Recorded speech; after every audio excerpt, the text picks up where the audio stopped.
Capítulo 6.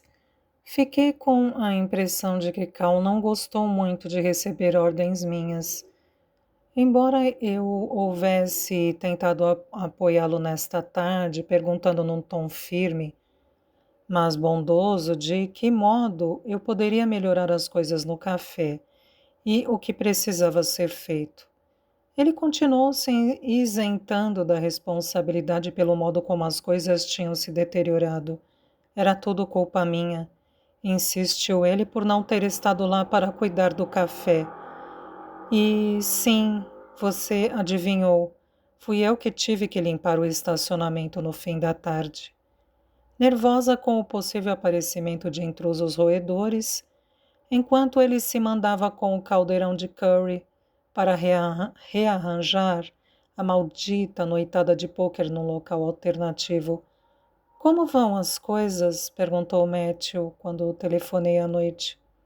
Já deixou a concorrência preocupada? Falei. Não exatamente. Ai, meu Deus. Na verdade, foi uma merda, prossegui incapaz de me segurar. Despejei todas as minhas mazelas, a reação da Betty quando entrei na mercearia, o lixo, a música, a noitada de pôquer, o sanduíche de presunto, as centenas de libras que eu havia acabado de gastar no mercado atacadista para nos dar um estoque mínimo. Enquanto eu os desfiava, todos os problemas pareceram me cercar feito nuvens negras. Em que diabo eu tinha me metido? Quão idiota eu era para achar que podia chegar ali e segurar as pontas assim sem mais nem menos. Caramba! Disse Matthew quando enfim terminei. Que pesadelo! Eu sei. Chego quase a querer voltar a trabalhar para aquele pervertido da Crosland, para você ver como está tudo indo mal. Quer dizer, e se a garotinha ficar mesmo doente depois de comer aquele sanduíche nojento de presunto? Poderia ser a gota d'água para o café. Fim de papo. Serei processada, irei à falência e... Por falar em Crosland, interrompeu ele, ignorando meu drama, sua agência de empregos temporários telefonou, querendo falar com você. Passei o número do seu celular, já que eles pareciam não ter. Fiz uma careta, havia uma razão para eles não terem o número do meu celular. Ai, meu Deus, eles devem estar telefonando para me esculhambar por ter largado aquele outro emprego. Formidável. Bem, vou esperar ansiosamente esta ligação. Devo ter soado completamente arrasada, porque o tom dele se abrandou. Ivy, você não tem que se submeter a tudo isso, você sabe, não é? Pode simplesmente vender, eu sei. Hoje fiquei muito tentada, pode crer, dei um suspiro. Enfim, é melhor eu desligar, preciso fazer scones para amanhã. Você? Agora ele estava rindo. Você fazendo scones? Eu sei, retruquei na defensiva. Não zombe. Não vou zombar, não se preocupe, garantiu ele ainda rindo. Não se você os assar, pelo menos. Ri também. Engraçadinho. Falo com você amanhã. Eu te amo. Também te amo. Pus o fone no gancho e afundei no sofá, o sofá da tia Joe. Ele ainda tinha um vago aroma do perfume de Issei Miyake, que ela gostava de usar. E senti uma fisgada de saudade ao inspirar aquele aroma. Joe passara vários anos naquele apartamento durante um tempo com Andrew, um cara com quem ela mantivera um longo e complicado relacionamento, antes de ele morrer de câncer de garganta alguns anos antes. Os dois tinham tido brigas terríveis por causa deste lugar. Andrew queria que Joe vendesse o café para os dois assumirem juntos um restaurante maior e mais refinado em Newquay. Ela não queria. Jamais misture sua vida profissional com sua vida amorosa, gostava de dizer. Eu não vou a lugar algum. E não foi mesmo. Andrew não fora o único em sua vida. Eu havia descoberto recentemente que meus avós, os pais da Joe, sempre haviam reprovado sua decisão de se instalar na Cornualha e levar esta vida de praia. Na época queriam muito que ela se casasse com o jovem pastor do vilarejo de Hampshire, onde Joe e mamãe foram criadas, e não conseguiram entender quando, em vez disso, a filha saiu pelo mundo. Joe e Andrew nunca se casaram nem tiveram filhos, e por isso, aos olhos dos pais, ela havia fracassado. Ignore o fato de que Joe era feliz. Tinha um negócio bem-sucedido e levava a vida que sempre quisera levar. Isso não tinha importância para eles. Bom, eu sempre achei você genial, Joe, declarei em voz alta ao lembrar a expressão tensa e fechada no rosto de minha avó, toda vez que falavam da tia Joe. Para mim você acertou em cheio. Era estranho ficar no apartamento sem ela, não parecia certo. O cômodo em que eu me encontrava, a sala, dispunha da mais perfeita vista da praia e do mar. O tipo de vista que era impossível a gente se cansar de contemplar. Ela havia pintado as paredes de um branco pérola acolhedor e mantivera a decoração simples e sem afetação. O quadro com a marinha acima da lareira, um par de vasos de cristal azul e meus olhos se arregalaram ao pousarem num conjunto de fotografias emolduradas, em cima da estante baixa de livros pintada de branco. Ei, essas eu reconhecia! Fui até lá sorrindo. Eram 3 fotos, todas da praia, sob luzes diferentes. Uma era do amanhecer, com os primeiros raios rosados refletidos na água calma. Outra era de um dia tempestuoso, muito parecido com o de hoje, quando a praia ficava cinzenta e deserta e as ondas pareciam raivosas e incontroláveis. O terceiro era a clássica cena do pôr do sol, com o céu rajado em tons de damasco, rosa e fúcsia, e sombras compridas estendendo-se pela areia. De repente, lágrimas surgiram nos meus olhos, pois todas eram fotografias que eu havia tirado quando estava hospedada na casa dela.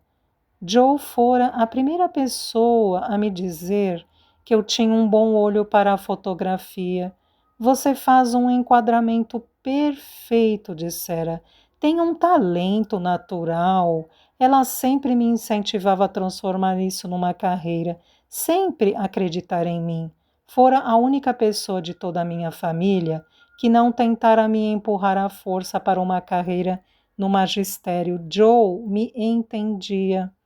Gostei de pensar nela olhando minhas fotos todos os dias, talvez endireitando-as ou tirando a poeira de vez em quando.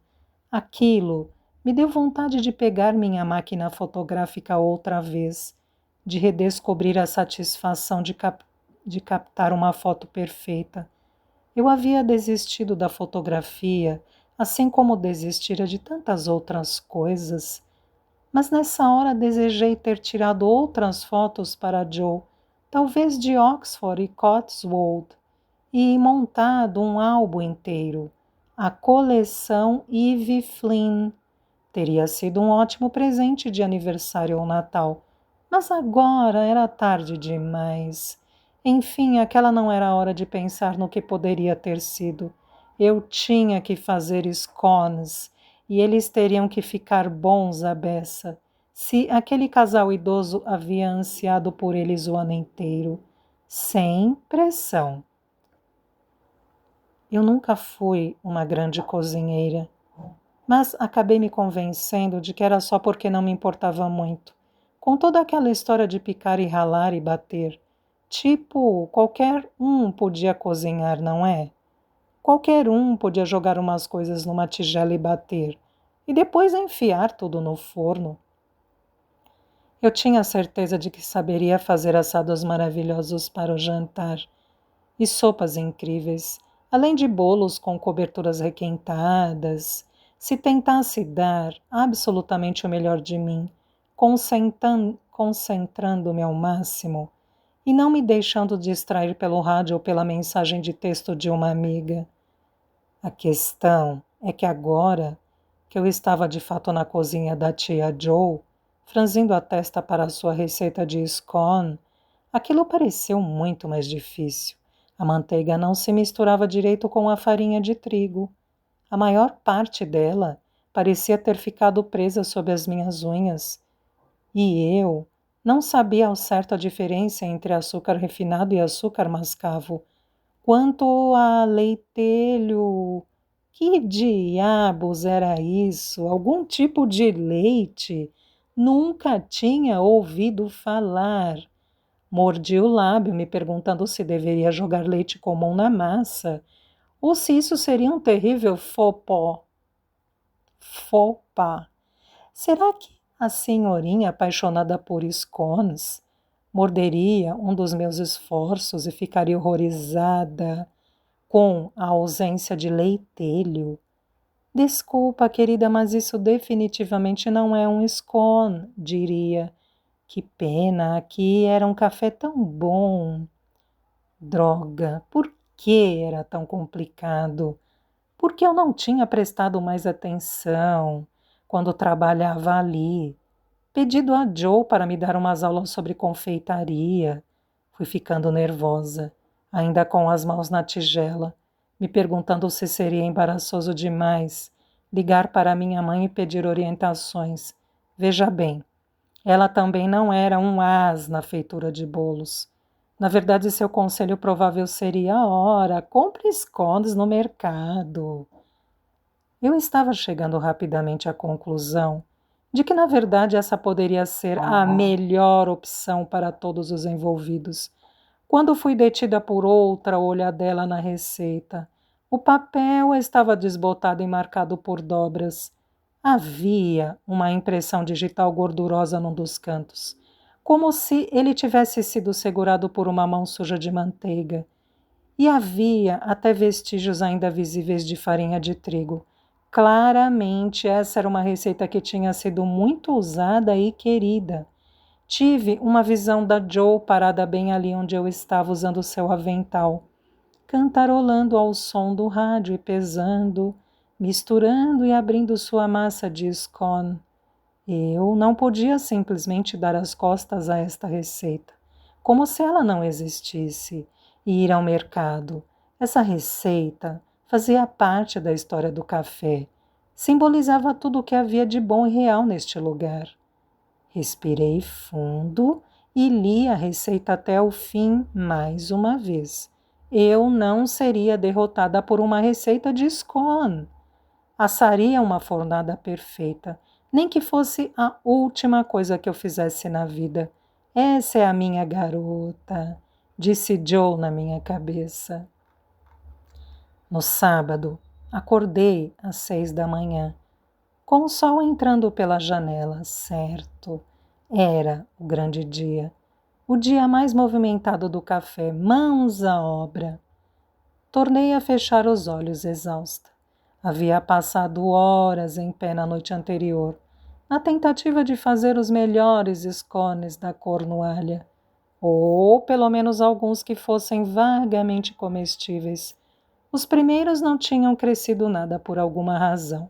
Apenas ficaram pálidos e maçudos. Droga! Foram direto para a lata de lixo. O segundo lote crescera, o que tinha sido gratificante, mas a maioria havia queimado. Menos gratificante. Eu conseguira salvar 3 que pareciam ter ficado bons, mas não soubera ao certo se bastaria. E se tivéssemos muitos clientes? E se o primeiro freguês a experimentar um deles dissesse: nossa, isso está incrível, preciso comprar todos? Talvez aquela senhorinha nem chegasse a provar o fruto dos meus esforços. Eu não podia desapontá-la. A terceira tinha ficado perfeita, estou falando sério. Tudo bem, alguns tinham ficado um pouco tortos, mas haviam crescido e ganhado um adorável tom acastanhado. Na verdade, ficaram tão apetitosos que eu quase me sentara, munida de um pote de geleia de amora e um pouco de coalhada, e começara eu mesma a comê-los. A senhorinha ficaria satisfeita. Seria a glória de suas férias. Isto se ela aparecesse, é claro. E era melhor que aparecesse, caramba, depois daquele esforço todo, pensei, com súbita ferocidade. Se não aparecesse, eu a procuraria pelo vilarejo inteiro com um megafone. Zonza, com meu sucesso, decidira fazer um bolo de cenoura e nozes. Joe sempre servira bolo de cenoura no café. Ficara famosa por ele em todo o vilarejo. Costumava fazer uma versão em 3 camadas, com uma adorável cobertura fofa de queijo cremoso. Versão que ocupava o lugar de honra no balcão. Eu tinha que recolocá-lo no cardápio, disse a mim mesma. Era o que a tia Joe ia querer. Era o que os fregueses também iam querer, com certeza. Só ao pôr os tabuleiros de massa no forno, finalmente, eu nunca mais ia ralar uma cenoura na vida. Meus dedos estavam em frangalhos. Finalmente, é que meu pensamento se voltou para a cobertura. E nesse momento eu me dera conta de que não tínhamos queijo cremoso, nem uma gota. Droga! Eu poderia me safar com uma cobertura comum. Não. Haveria alguma loja aberta por perto, vendendo queijo cremoso às 11 da noite? Não. Eu sentira vontade de soltar um grande uivo de frustração. Sem dúvida, Cal riria do meu bolo sem cobertura. A notícia chegaria a Betty Malévola e ela olharia com desdém para mais esta prova de que eu não deveria estar ali. Ela não me venderia nenhum queijo cremoso, venderia? Era mais provável que cuspisse em mim se tentasse comprá-lo. Bem, eu simplesmente teria que me levantar ao raiar do dia seguinte e sair do vilarejo numa missão de busca do queijo cremoso. O plano tinha sido esse, mas agora era o dia seguinte. E a ideia do queijo cremoso me deixou claramente enjoada. Mesmo assim, me forcei a sair da cama e fiquei embaixo do chuveiro até me sentir um pouquinho mais viva. Vamos lá, Ivy. É um novo dia. Um dia inteiro na companhia de Cal, o escroto. E eu estava pronta para o que der e vier. Às 9 da manhã, tudo estava perfeito. O bolo de cenoura recebera sua cobertura. A cobertura cobriu todos os furinhos e pedaços tostados da massa, uma maravilha. A cozinha e a área do salão estavam impecavelmente limpos. Eu treinara com a máquina de café e havia decidido que com um pouco de sorte poderia me virar, além de ter reposto todo o estoque que mantínhamos atrás do balcão. Ah, e eu também escrevera um informe a giz no quadro negro. Especial do dia, chá completo da Cornualha, 2,95 libras. Se isso não fizesse a clientela entrar correndo, não sabia o que faria. Pronto, Joe, está bom assim para você? Cantarolando baixinho, destranquei a porta da frente e virei a placa para aberto. Abri as barracas no deck da área externa e parei um instante para contemplar a praia. Era uma bela manhã. O céu exibia um azul brumoso, suave, decorado com nuvenzinhas brancas. Um céu sarapintado, diria Joe, se estivesse ali comigo. Um casal idoso caminhava lentamente pela praia de braços dados.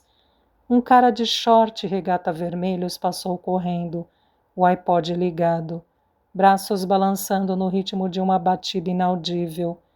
Ouvi latidos exuberantes e um cachorro cor de chocolate disparou para a praia, balançando a cauda de alegria ao galopar pela areia. Lola, vem pegar!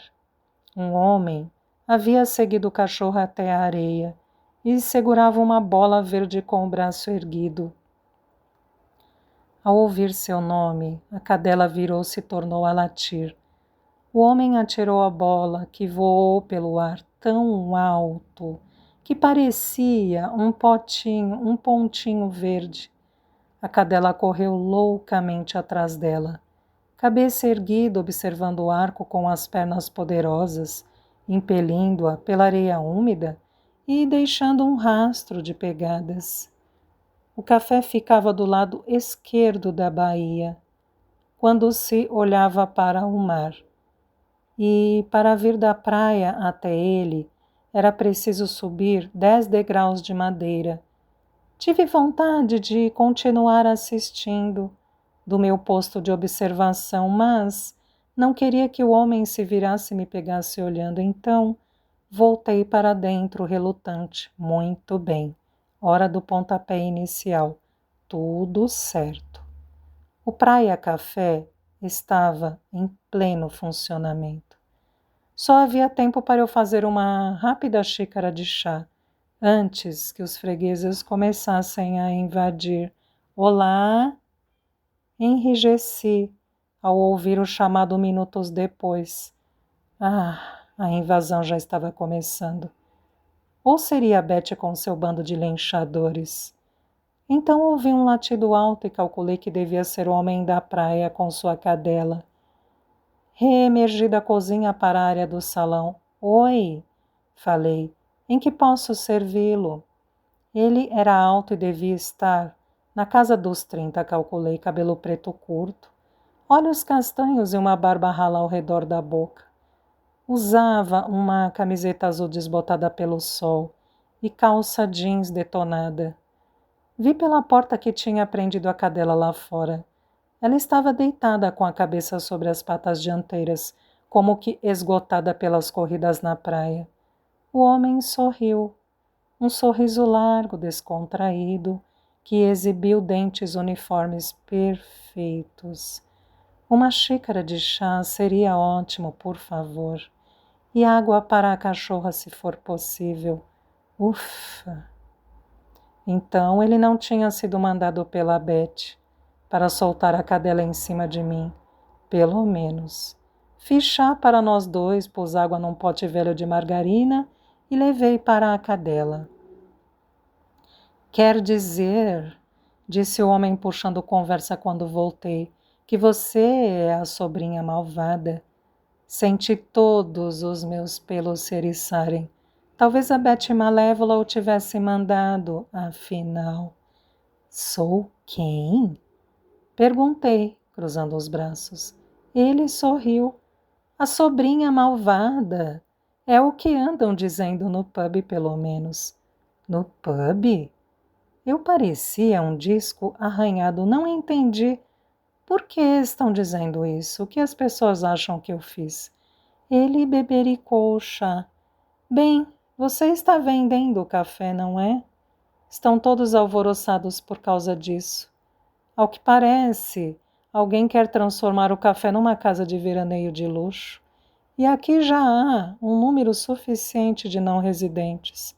E isso está destruindo o vilarejo.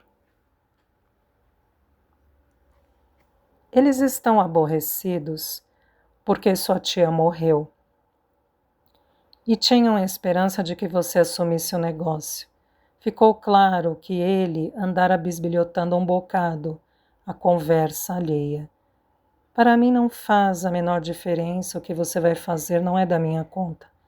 Mas o resto do pessoal, todos estão revoltados. Não conseguem falar de outra coisa. Minhas bochechas ficaram quentes. Ora, isso nem é verdade, o café não está à venda. Balancei a cabeça zonza com aquela informação. Podia imaginar todos eles cochichando a meu respeito no pub. Fiquei surpresa por minhas orelhas não terem virado torrada. Não era de admirar que Beth tivesse sido tão gélida. Ninguém falou comigo sobre transformar o café numa casa de veraneio de luxo. Afirmei, indignada. Ninguém me perguntou se podia comprá-lo. É tudo fofoca, fofoca sem sentido. Ele deu de ombros. Você sabe como as notícias correm nestes lugares. Boatos sem fundamento. Acho que eu deveria ser grato por não estarem falando de mim para variar. Então me lançou um olhar por cima da xícara de chá. Quer dizer que você não está vendendo café? Respirei fundo, sentindo-me atordoada. Na verdade, ainda não decidi o que fazer, confessei, encostando-me na parede de azulejos. Era fria sob as palmas das minhas mãos. Talvez eu tenha que acabar vendendo. Eu moro em Oxford, de modo que para mim não é exatamente prático cuidar dele, mas foi por isso que vim para cá, para decidir o que fazer. Não sei por que todos já tiraram as próprias conclusões e começaram a me tratar mal quando ainda nem decidi nada. Caramba! Minha voz ficou trêmula e ele ergueu as mãos. Desculpa, disse. Eu não devia ter acreditado nos boatos. Devia imaginar que era tudo babaquice depois do lixo que inventaram sobre mim. E qual é sua história? Perguntei, querendo mudar de assunto. Por que andaram fazendo fofocas sobre você? Ah, por um monte de coisas. Respondeu ele displicente. Não morei aqui nos últimos 200 anos, logo sou suspeito como você. E tenho levado esse pessoal à loucura, por não contar muitas coisas a meu respeito e... Por isso eles estão fazendo a festa, faz um mês, aliás, especulando e tentando adivinhar quem eu sou e por que estou aqui. Ele deu um sorriso. No começo, parecem ter achado que era um fugitivo da lei. Afinal, por que mais estaria me escondendo no vilarejo deles, na baixa temporada? Retribuí o sorriso. Fico surpresa por nenhum cidadão comum ter lhe dado voz de prisão. A você e a mim, concordou ele. Mas a verdade é muito menos empolgante. Estou bancando a babá de cachorro para um amigo, enquanto ele passa uns 2 meses trabalhando no exterior, tirando férias de algumas coisas, sabe como é? Ah, e estava prestes a perguntar exatamente de que ele estava tirando férias quando entrou um jovem casal com um bebê, num suporte tipo canguru. Abriu um sorriso gentil e disse: Olá, em que posso servi-los? Quando terminei de pegar os pedidos, o homem estava se levantando. Obrigado, disse trazendo a xícara vazia. Quanto lhe devo? Ai, meu Deus, eu esqueci de cobrar. Senti uma onda de vergonha percorrer meu corpo. Não ganharia o título de profissional do ano se continuasse a dar as coisas de graça. Puxa, 1,50 libras, por favor. Ele me entregou o dinheiro, dizendo: Foi um prazer conhecê-la, meu nome é Ed. Ivy, também foi um prazer conhecê-lo e pode dizer àqueles fofoqueiros que as informações deles estão erradas. Pode deixar, disse Ed, deu meia volta e saiu. Vamos embora, Lola, ouvi o chamar. Hora de ir para casa. Tive que lidar com alguns clientes. Chás, cafés e uns 2 pedidos de torradas, mas já eram quase 10 horas quando um dos outros membros da equipe resolveu aparecer. Seb foi o primeiro, o garoto que ajudava nos fins de semana, e ficou horrorizado ao me ver lá. Desculpe o atraso, disse ficando totalmente vermelho. Achei que ainda não estaríamos abertos. Na semana passada, a Cal disse... Não terminou a frase, mas pude adivinhar o resto. Cal lhe dissera para não se dar o trabalho de chegar no horário de praxe, já que só abriria mais tarde. Tinha previsto uma ressaca, sem dúvida, depois da noitada de pôquer.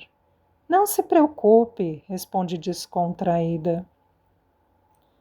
Estava aliviada demais por ter mais alguém atrás do balcão para ficar realmente aborrecida com ele. Nesse momento, 2 jovens de 20 e poucos anos entraram, pedindo café e um sanduíche de bacon, Seb e eu nos entreolhamos. Eu cuido dos cafés, disse ele. Certo. Concordei, correndo para a cozinha, antes que alguém visse a expressão de pânico no meu rosto. Era só bacon. Lembrei a mim mesma. Isso eu era capaz de fazer. Qualquer um podia fritar umas tiras de bacon, até eu. Era só... Cadê o Cal? Eu não havia esperado ter que fazer nenhum prato na cozinha enquanto estivesse lá. Não era nem de longe a minha especialidade. Que tensão. Fiz os sanduíches de bacon sem maiores desastres. E depois disso tivemos um fluxo contínuo de clientes em busca de bebidas quentes, torradas e itens de café da manhã. Senti que ia ficando com mais calor e mais suada à medida que ia vendo os pedidos atrasarem. A letra do Seb era tão medonha que eu precisava voltar ao balcão para conferir o que ele havia rabiscado nos papéis, e ele continuava a confundir as coisas, esquecendo que tinha pedido o quê, esquecendo quem tinha pedido o quê.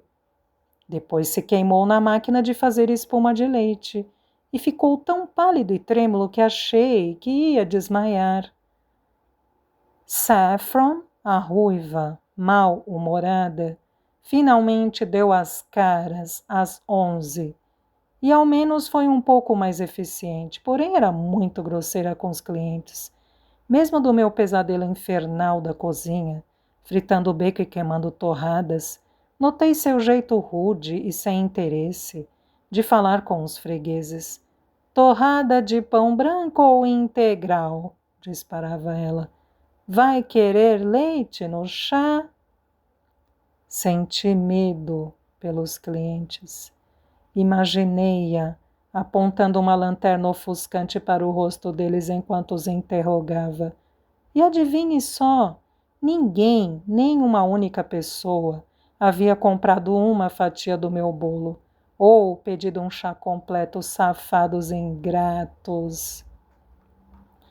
Quando estava prestes a entrar em colapso, depois dos 97.000 sanduíches que tinham me pedido para fazer, Cal surgiu na cozinha com seu andar gingado, pálido e desmilinguido, com a mesma camiseta que estava usando na véspera. Teria dormido com ela? Foi o que me perguntei, semi-cerrando os olhos. Cal, onde você estava? Exclamei, por que está tão atrasado? Ele deu de ombros. Sabia que você estaria aqui, não achei que houvesse nenhuma pressa. Tive vontade de acertá-lo na cabeça com minha espátula engordurada. Isso é papo furado e você sabe, retruquei. Eu poderia ter ido a outro lugar hoje. Esse não foi o combinado. Você não pode relaxar só porque estou aqui, não vou ficar para sempre. Graças a Deus, respondeu ele lavando as mãos. Secou-as num pano de prato antes de pegar a própria espátula e se dirigir calmamente ao fogão, onde 4 tiras rosadas de bacon chiavam e espirravam. Eu assumo aqui. Fechei a cara. É muita gentileza sua, resmunguei passando margarina no pão. Disponha, disse ele gentilmente. Foi o dia de trabalho mais longo, calorento e mal-humorado de que eu tinha lembrança em muito tempo. Saffron teve um tremendo bate-boca com uma adolescente que entrou no café. Sua arqui-inimiga, aparentemente. Não que isso me interessasse. E chamou um senhor de velhote surdo. Quando ele não respondeu de imediato ao seu... Vai querer leite no chá? Cal foi grosseiro e desagradável o dia inteiro. O leite acabou, o pão acabou, o queijo acabou. E para completar, Seb derrubou meu bolo.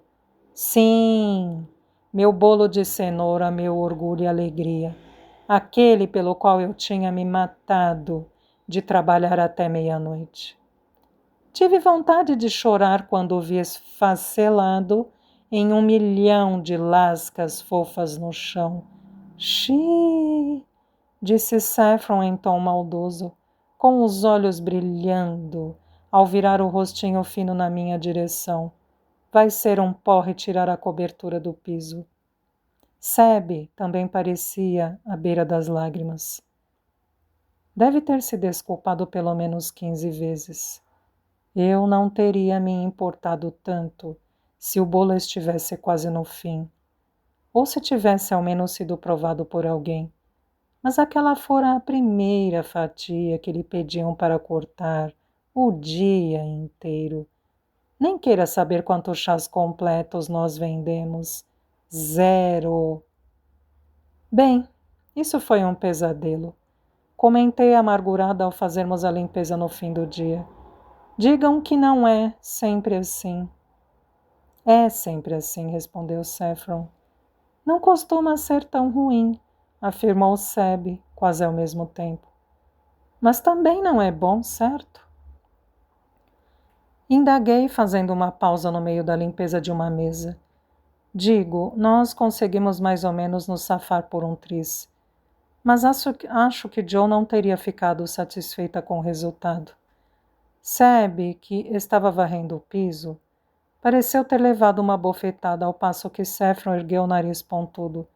Se a Joe estivesse aqui, as coisas não teriam corrido tão mal, afirmou a garota. Ela teria feito todos nós rirmos, teria levado na brincadeira, em vez de andar batendo os pés e ficar de cara amarrado o dia inteiro. Que vaca, pensei. Eu ia mostrar a ela o que era bater os pés e ficar de cara amarrada. O que quero dizer, falei, ignorando deliberadamente a alfinetada dela, é que para que isto funcione, temos que juntar nossos esforços, ser um time. Seb assentiu, mas a expressão de desdém de Saffron me deu vontade de jogar o pulverizador em cima dela. Time! Juntar nossos esforços! Debochou. Como é que você pode dizer isso na nossa cara, quando todo mundo sabe que está planejando vender o café? Dei um suspiro. Ah, não. Vocês também não. A garota pôs a mão na cintura triunfante. Nós não somos burros. As notícias se espalham, sabe como é. A Lindsay lá no pub ouviu vocês falarem disso depois do funeral. Depois veio um cara de uma imobiliária para sondar. Você o reconheceu, não foi, Seb? Ele vendeu a casa da minha avó, explicou Seb. Eu o reconheci de cara. Que filho da mãe atrevido. Ele veio mesmo aqui? Perguntei, deixando de lado a limpeza da mesa. Vocês têm certeza de que ele não estava só passando para comer um pastel? Temos, disse Seb com ar tímido. Ele estava com outro cara, e eu o vi explicando como seria fácil transformar o café numa casa de veraneio enorme.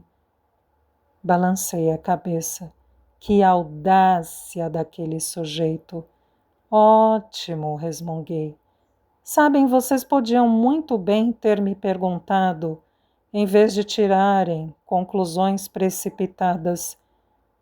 Bem, estamos perguntando agora, disparou Saffron. Ela era muito insolente, não havia como negar. Você vai ou não vai vender o café? Porque a gente precisa saber.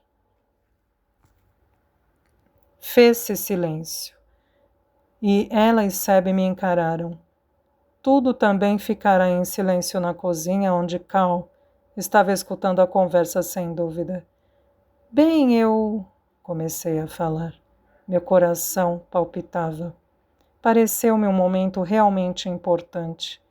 Deveria ser honesta, dizer-lhes que não tinha a menor ideia do que estava fazendo? Ou isso levaria todos a largarem o trabalho e saírem porta fora? Não, concluí por fim. Não vou vender. Satisfeitos?